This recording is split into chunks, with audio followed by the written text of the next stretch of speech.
வணக்கம். வாங்க இன்னைக்கு தோசை எப்படி போடுறதுன்னு உங்களுக்கு சொல்லித்தரேன். ஆல்ரெடி தோசை மாவு அரைச்சி வச்சுருக்கேன். இந்த கன்சிஸ்டன்சியில் இருக்குது. தோசைக்கல் ஆல்ரெடி ஹீட் ஆகிடுச்சு. இப்போ ரோஸ்ட் எப்படி பண்ணலான்னு பார்ப்போம். 2 கரண்டி ஊற்றிட்டு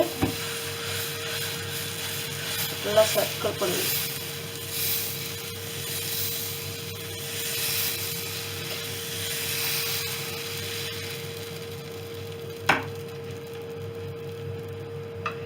நெய் ரோஸ்ட் ஓரமாக நெய் எண்ணெய் ஊற்றிடும்.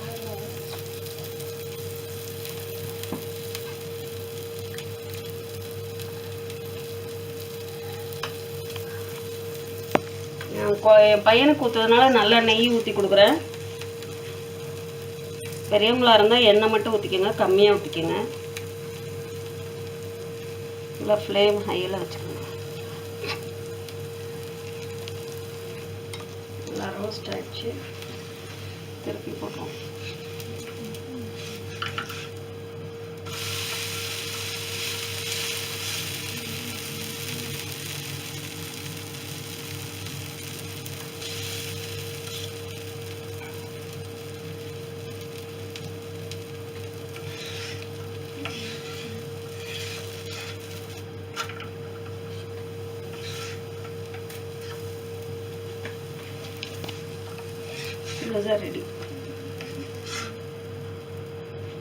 தோசை ரெடி ஆயிடுச்சு. பிளேட்ல வச்சாச்சு. Thank you for watching. It's so simple. Bye.